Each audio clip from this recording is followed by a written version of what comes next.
El 6 de marzo del 2016, Kyle Odom, un exmarín de 30 años, disparó al menos 6 veces al pastor Tim Remington, en el estacionamiento de una iglesia en Idaho. Después de este hecho, viajó 3.000 kilómetros a Washington, donde sería atrapado después de arrojar un manifiesto y un puerto USB a través de la valla de la Casa Blanca. En su manifiesto, relata por qué le disparó al pastor, así como su historia. Afirma que el mundo está dirigido por seres interdimensionales que llevan aquí millones de años. Seres que controlan todos los aspectos de la sociedad. ¿Kyle decía la verdad?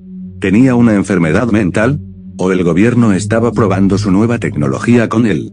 Así que antes de adentrarnos a su historia, primero cubriremos el tiroteo para entender mejor sus antecedentes. Todo esto comienza el 6 de marzo de 2016, en el estacionamiento de una iglesia del norte de Idaho. Allí en el estacionamiento, un individuo llamado Kyle Odom estaba sentado en su coche. Kyle era un exmarín, que había servido en los Marines en Camp Pendleton durante 4 años y también había servido en Irak. Después de eso, Kyle se licenció en bioquímica, ganó numerosas becas y premios, se graduó con honores y fue invitado a una prestigiosa universidad para trabajar en genética. Por no decir más, tenía muchos logros en su vida. Pero, ¿por qué estaba sentado en el estacionamiento de una iglesia en Idaho? Bueno, estaba esperando al pastor de la iglesia, Tim Remington. Así que unos momentos después de esperar, el pastor salió de la iglesia y comenzó a caminar hacia su vehículo. En ese momento, Kyle Odom salió de su auto, caminó hacia el pastor y disparó 12 tiros con su pistola calibre .45. 6 de esas balas atravesaron la espalda, el hombro, el brazo derecho, la pelvis, el pulmón y la cabeza del pastor. Tras dispararle, Kyle Odom huyó del lugar. Consiguió un boleto de avión a Washington D.C., que estaba a más de 3.000 kilómetros de distancia. Así que mientras volaba a Washington, la policía, por supuesto, buscaba al tirador. Finalmente descubrieron que era Kyle, y emitieron una orden de arresto contra él. Tras llegar a Washington, Kyle decidió escribir su manifiesto y explicar todo lo que estaba ocurriendo. Solo 2 días después, Kyle fue a la Casa Blanca, para entregar su manifiesto, nada más y nada menos al presidente de los Estados Unidos. Así que esa noche, Kyle se dirigió a la valla sur de la Casa Blanca y arrojó documentos y una memoria USB por encima de la valla. Por supuesto, el servicio secreto se dio cuenta y lo detuvo rápidamente. El documento y la memoria USB que Kyle arrojó era un manifiesto que quería entregárselo al actual presidente en ese momento, que era Barack Obama. No sin antes haber mandado el manifiesto a su familia y a los medios de comunicación. En el manifiesto, explica por qué le disparó al pastor, diciendo que creía que Tim Remington era parte de una vasta conspiración alienígena para esclavizar a la raza humana. Kyle comienza diciendo: Mi vida fue arruinada por una especie inteligente de un humanoide anfibio de Marte. Ojalá estuviera bromeando. Luego menciona algunos puntos cortos. Ellos estaban aquí mucho antes de que nosotros existiéramos. Su tecnología es millones de años más avanzada que la nuestra. Los he visto hacer cosas que desafían toda comprensión. Tienen una gran población de humanos, que crían y controlan desde el nacimiento. Parecen completamente normales porque son buenos imitando el comportamiento humano. Los verdaderos marcianos viven aquí bajo tierra, y en el interior de la luna. Toman el control de los seres humanos y los utilizan como esclavos sexuales. ¿No me crees? Pídele al presidente Obama que pase por el detector de mentiras. Intentaron capturarme, pero no pudieron controlar mi mente. Me han estado siguiendo desde entonces. Intenté recuperar mi vida. Supliqué, negocié, y amenacé. Todo lo que intenté fue saboteado. Intenté suicidarme 2 veces, pero me detuvieron las 2. Mi último recurso fue emprender acciones que llevaran esto a la atención del público. Así que después de esto, lee mi historia para saber lo que me pasó y por qué me tenían en la mira. Así que Kyle comienza diciendo: Todo comenzó mientras yo estaba en la Universidad de Idaho. En la primavera del 2014 era mi último semestre, y yo estaba tomando un curso muy difícil. Estaba muy estresado debido a la intensidad de mi horario, así que busqué una manera de hacerle frente. Descubrí la meditación, que parecía ayudarme. Así que se convirtió en parte de mi rutina diaria. Así que comencé a aprender más sobre la meditación, me interesé por la conciencia y nuestra capacidad de influir en ella. Seguí trabajando en mis técnicas de meditación y empecé a alcanzar estados extremos de conciencia. Esto continuó hasta que me encontré con otro ser dentro de la meditación. Sucedió una noche de febrero de 2014, y fue la experiencia más profunda que había tenido nunca. Estaba tumbado en la cama meditando y, de repente, abandoné mi cuerpo físico. Entré en un espacio que estaba completamente oscuro y no tenía conciencia de mis límites físicos ni de mi orientación. Me sentía muy tranquilo allí, hasta que una luz azul comenzó a acercarse a mí. A medida que la luz azul se acercaba, me di cuenta de que era otro ser. Una vez en presencia del ser, sentí rápidamente una sensación de maldad. Sentí como si me dijeran: no deberías estar aquí. Al instante cedí y me sentí culpable, entonces empecé a distanciarme del ser. Esto tuvo un impacto en ellos y pareció hacerles cambiar de opinión sobre mí. En el momento en que empecé a distanciarme del ser, me invadió un sentimiento que solo puedo describir como amor incondicional.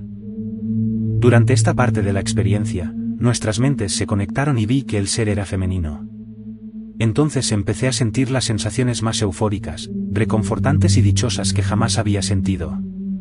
Fue increíblemente poderoso y me cambió la vida. Lo siguiente que supe fue que estaba despierto. Tenía lágrimas en los ojos y no podía levantarme de la cama. Tenía una profunda sensación de pérdida, como si acabara de perder a alguien cercano. Fue muy doloroso. Unos minutos después, la experiencia abandonó mi mente en contra de mi voluntad y seguí con mi día. Después de eso, no tuve ninguna necesidad de meditar. Cada vez que pensaba en meditar, la idea desaparecía de mi mente.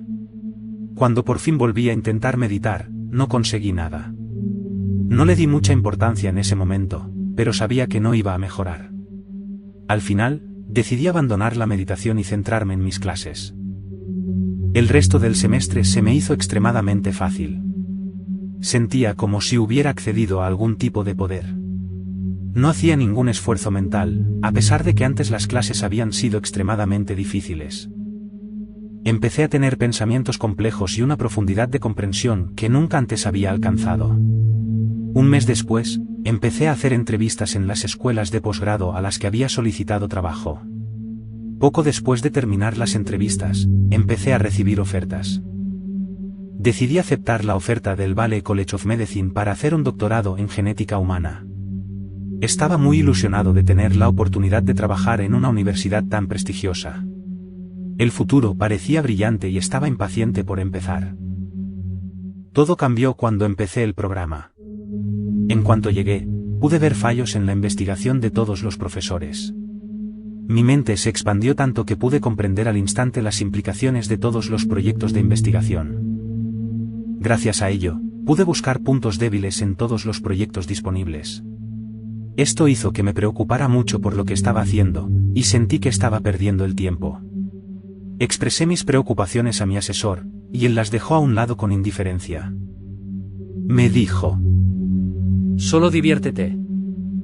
Seguí intentando motivarme, pero las cosas siguieron empeorando. Empecé a ver fallos en algunos fundamentos de la genética y en otros campos. Llegué a un punto en el que no podía dejar de pensar en ellos. Para empeorar las cosas, a nadie más parecía importarle lo que me molestaba.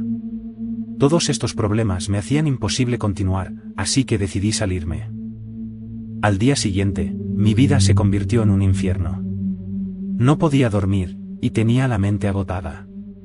Así que sabía que algo extraño me estaba pasando. Después de unos días así, 2 estudiantes graduados empezaron a acercarse a mí, Eugene y Brandon. Apenas los conocía, así que me pareció raro que se pusieran en contacto conmigo. Cuando fui a verlos, los 2 no dejaban de apuntarme con el dedo, diciendo piu piu, como si estuvieran disparando un arma. Lo hacían una y otra vez, y yo me preguntaba cuál era su problema. Kyle pone entre paréntesis. Meses después de salir de Houston, me dijeron que Eugene y Brandon no eran humanos. Tenían la tarea de convertirme en, y cito, el próximo tirador escolar, como ellos lo llamaban. Imagino que esta es la razón de muchos de los tiroteos escolares del país. Kyle continúa. Las cosas mejoraron lentamente después de que dejé de hablar con estos 2 individuos, pero yo estaba mentalmente agotado. Traté de averiguar qué hacer con mi vida, pero apenas podía pensar. Al final, me fui de Texas y empecé a buscar trabajo por todo el país. Unos meses más tarde, las cosas dieron un giro extraño. En la primavera de 2015, por fin conseguí una entrevista en una compañía de alimentos. Pensé que ya estaba a punto de hacer algo con mi vida, pero me equivoqué. No pude dormir nada la noche anterior a mi entrevista. Me pasé literalmente toda la noche despierto, cosa que nunca me había pasado. A la mañana siguiente me veía irreconocible en el espejo, y mi mente se sentía más debilitada que en Texas. Ni decir que la entrevista no salió bien. No podía pensar, y tenía una dificultad extrema para mantener una conversación normal. Cuando terminó la entrevista, de repente me sentí bien y tenía un aspecto perfectamente normal. Dormí muy bien esa noche y me dirigí al aeropuerto a la mañana siguiente. Aquí es donde la historia se vuelve extraña. En el avión de vuelta a casa, mi asiento estaba ocupado. Le dije a la sobrecargo y me llevó a otro asiento. Cuando me senté, un señor mayor que estaba delante de mí, volteaba repetidamente mirándome. Mientras miraba hacia atrás, me empezó a doler la cabeza y comencé a sentir un hormigueo. En el momento en que empezó a dolerme la cabeza, sus labios se curvaron en una sonrisa maligna. El dolor de cabeza y el hormigueo continuaron durante el resto del vuelo y se hicieron más intensos a medida que pasaba el tiempo. Cada vez que lo sentía, el hombre empezaba a tomar notas en un cuaderno. Hacia la mitad del vuelo, otra persona delante de mí sostuvo un periódico que decía lectura psíquica durante 5 minutos. Era evidente que me estaban haciendo algo, pero no sabía qué. Una vez que aterrizamos, el señor mayor no paraba de enseñarme su teléfono de la compañía TrackPhone como diciendo, compra uno de estos.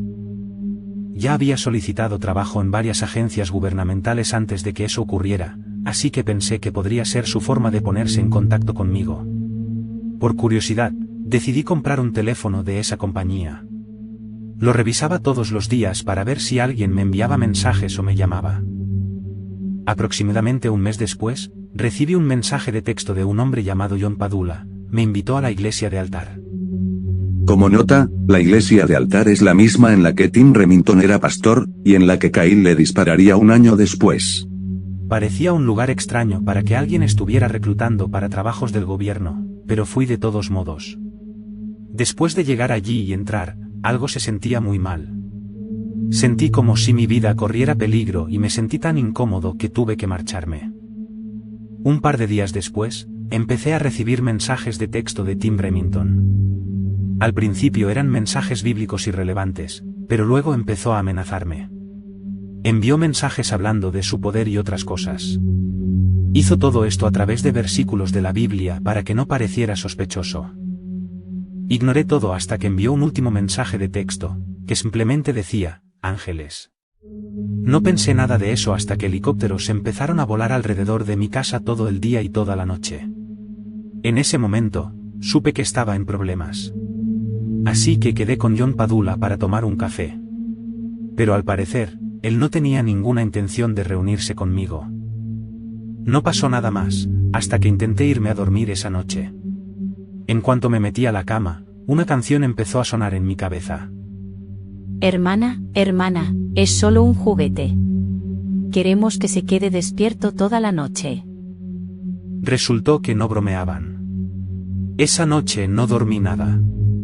Cada vez que empezaba a quedarme dormido, me despertaban violentamente antes de que sonara la canción. Cuando salió el sol, renuncié a intentar dormir y me levanté de la cama. Al principio me sentí aliviado porque la canción había dejado de sonar. Pensé que la tortura había terminado hasta que una voz entró en mi mente. La voz dijo: Vas a estar incómodo. Todo lo que tienes que hacer es respirar. Me quedé sentado preguntándome qué significaba aquello hasta que la voz volvió a hablar. Me dijo que iba a ser sacrificado como Jesús y decapitado. Esto me hizo entrar en pánico. Mi corazón empezó a acelerarse y empecé a tener un colapso mental. Unos minutos después, un hombre llamó a mi puerta. La abrí y me dio un panfleto que hablaba del sacrificio de Jesús. Mi mente empezó a perder el control y deliré por completo. Pensé que iba a morir. Mis pensamientos se desviaron hacia mi familia y solo podía pensar querer ir a verlos. En aquel momento estaban en Albuquerque, así que decidí comprar un boleto para allá. Cuando llegué al aeropuerto de Spokane, se me pasó el pánico. Todo fue bien hasta que subí al avión con destino a Albuquerque. Me senté al lado de un hombre enorme que no paraba de decirme telepáticamente que iba a estrellar el avión. Cada vez que él terminara de hablar, olfatearía. Yo no sabía qué hacer, así que me quedé sentado intentando mantener la calma lo más posible. El hombre se enfadó por eso y empezó a tocarme. En el momento en que me tocó por segunda vez, pude sentirlo dentro de mi mente. Esto me hizo entrar en pánico hasta que estuve a punto de hacer una escena. Antes de que hiciera nada, me dijo que me calmara y me dijo: Has hecho un gran trabajo. Has aprobado. Ve a disfrutar con tu familia. Tenemos un trabajo esperándote cuando vuelvas. Le di las gracias y me sentí ligeramente aliviado, pero no tenía ninguna intención de ponerme en contacto con él. Después de bajar del avión, me dirigí a recoger mi equipaje. Un enorme grupo de ellos me rodeó allí. Los observé con cautela. Entonces todos empezaron a olerme. El olfateo es algo que hacen todo el tiempo. Creo que tiene algo que ver con la dominación. Cuando finalmente recogí mi maleta, salí del aeropuerto tan rápido como pude. Mis padres estaban afuera esperándome. Me alegré mucho de volver a verlos. Les di grandes abrazos y les dije lo mucho que los quería. Este fue mi último momento feliz en Albuquerque. Después nos siguieron a todas partes. Cada vez que veía a uno, me olfateaban para hacerme saber que eran ellos. Con el tiempo, empezaron a persuadirme para que saliera solo. Estaba muerto de miedo de que me mataran, así que por supuesto me negué. Finalmente, amenazaron con hacerle daño a mi familia, lo que me hizo ceder ante ellos. Les dije que haría lo que quisieran si dejaban en paz a mi familia. Me respondieron que fuera a la iglesia. Yo sabía que se referían a la iglesia de altar. Así que acepté ir cuando regresara. Cuando fui a la iglesia de altar por primera vez, la gente actuaba de forma muy extraña. Era poco humana. Cuando entré en la sala del sermón, todos me miraron fijamente y empezaron a olfatear. No hace falta decir que estaba muy asustado, pero tomé asiento y se acercó un hombre, se sentó a mi lado. Cuando se sentó, empecé a oler algo. Era un olor que nunca había olido antes. Lo único con lo que puedo compararlo es con un reptil y vinagre. Después de olerlo, me sentí muy incómodo. Intenté mantener la calma y me quedé sentado en silencio hasta que terminó el servicio. Cuando terminó todo, me dijeron: ya puedes irte. Después de eso, supe que ya no estaba tratando con el gobierno. Me di cuenta que con quien estaba tratando era extraterrestre. Así que me asusté mucho. No recibí más instrucciones de ellos, así que empecé a buscar trabajo de nuevo. Aunque había hecho exactamente lo que me habían dicho, me seguían a todas partes. Con el tiempo, empezaron a acosarme día y noche. El acoso continuó durante semanas y se intensificó a medida que pasaba el tiempo. Hice todo lo posible para mantener mi cordura y traté de evitarlos. Esto funcionó durante un tiempo, pero al final tuve un colapso enorme. Un día, estaba en la panadería de Safeway cuando me rodeó un grupo de ancianos. Y entonces algunos de ellos me miraron y olfatearon. Entonces supe que eran ellos. Me hablaron agresivamente. Dijeron: los humanos no son más que el resultado de un exitoso experimento genético. Eres una amenaza para la forma de pensar de esta gente y ya no puedes ser libre en la sociedad. Continuaron diciendo cosas explícitas que eran tan obscenas que no las diré aquí. Antes de que terminaran de hablar, me enfurecí. Me hizo falta toda la fuerza de voluntad que tenía para no matarlos. Sabía que no podía aguantar más, así que intenté desvivirme. Llené una parrilla de carbón con brasas encendidas, la puse en mi coche y subí las ventanillas. Recliné el asiento, me tumbé tranquilamente y me quedé dormido. Debería haber muerto, pero me despertaron con un pánico extremo que me hizo salir del coche.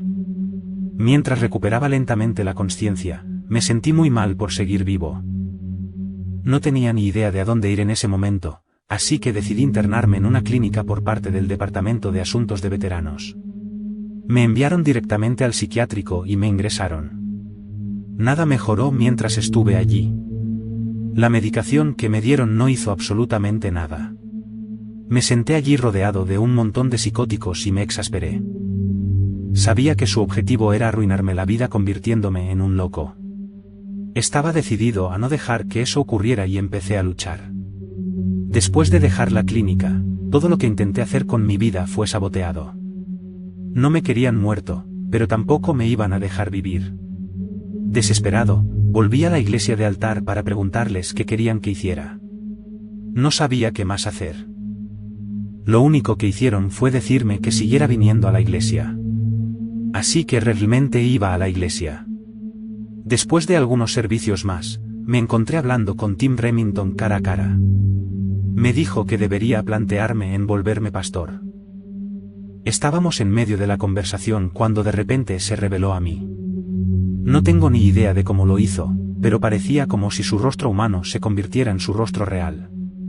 Ocurrió solo durante 1 o 2 segundos, pero pude dibujar un boceto de lo que vi. Sus ojos realmente destacaban por lo que captaron mi atención. Eran enormes y saltones. Los párpados eran de un verde más oscuro y los iris amarillos o marrones con pupilas rasgadas. Después de presenciar esto, no pasó nada más. Continué asistiendo a la iglesia de Altar durante algunos servicios más esperando que hicieran algo. No hicieron nada, excepto decirme que me sometiera y me rindiera.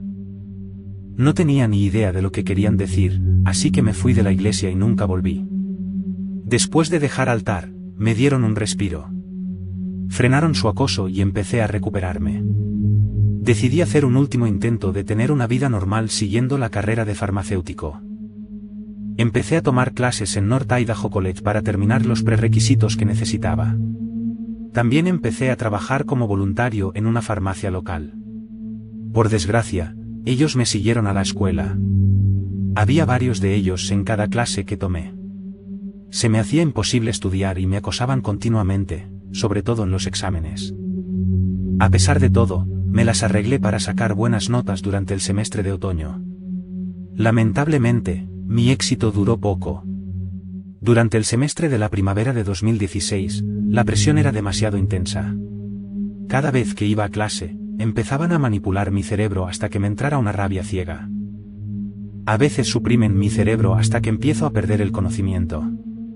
También manipulan mi ritmo cardíaco e inundan mi cuerpo de adrenalina una y otra vez, haciéndome sentir extremadamente incómodo. Es increíblemente agotador. Quiero seguir, pero no puedo. Cada momento que paso en clase es una tortura absoluta. Las clases en sí son extremadamente difíciles, sin toda esta presión añadida. Lo peor es que recibí una entrevista para el programa de farmacia de la Idaho State University. Como no podía continuar con las clases, no había razón para ir a la entrevista.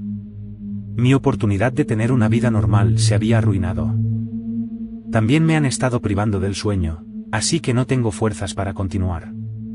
Era demasiado listo para mi propio bien, así que decidieron apartarme de la sociedad.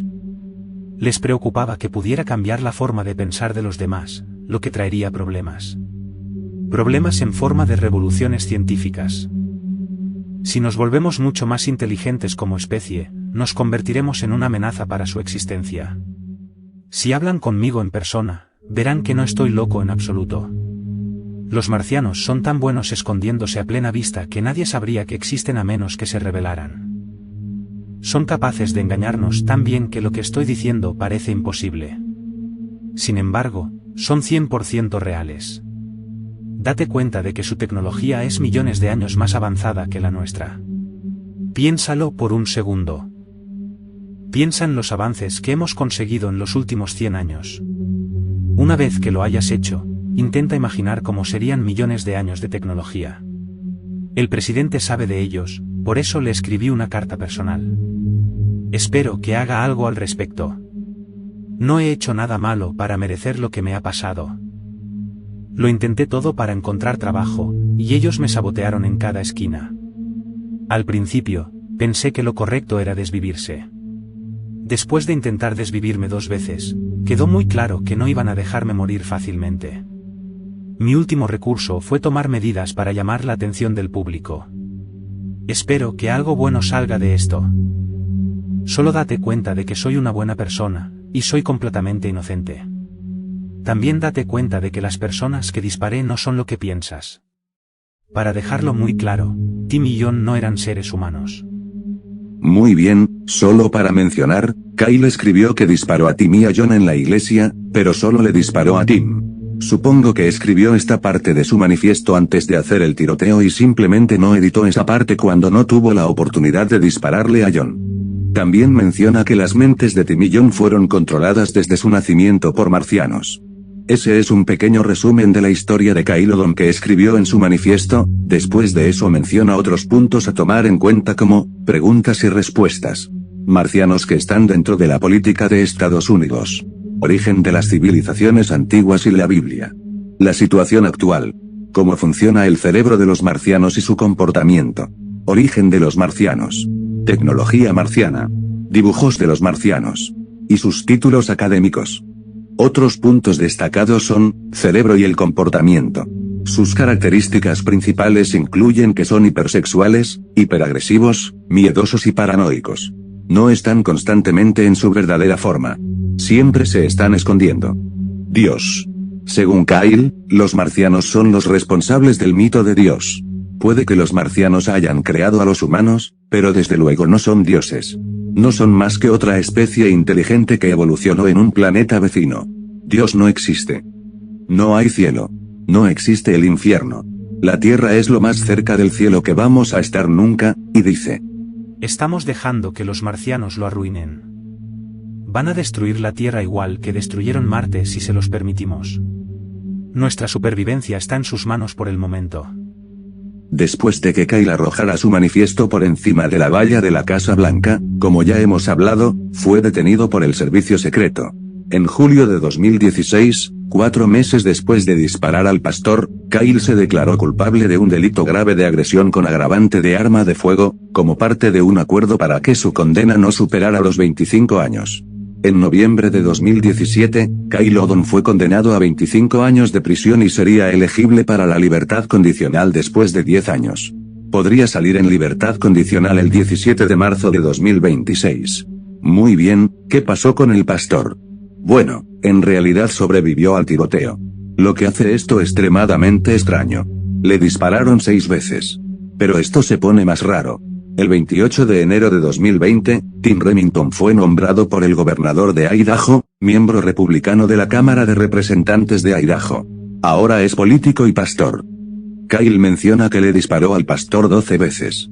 Aunque todos los artículos de las agencias de noticias mencionaron que el pastor recibió 6 disparos.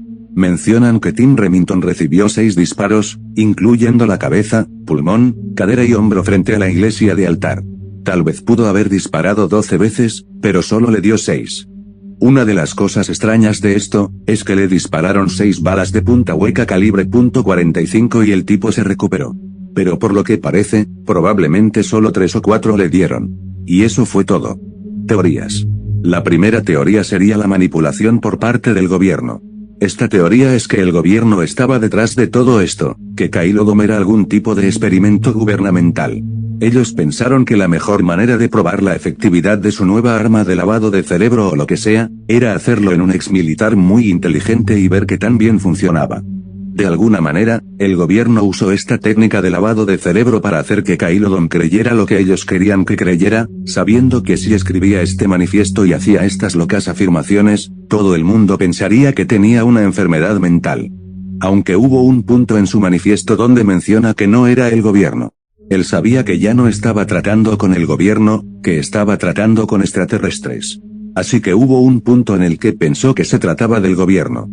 Otra teoría sería que Kyle Odom tenía una enfermedad mental para la que no buscó ayuda. La combinación de la escuela, su vida, y el estrés combinado, jugó un papel clave en el rápido desarrollo de su enfermedad mental. Para añadir aún más, la esquizofrenia se puede desarrollar cuando alguien tiene entre 20 y 30 años.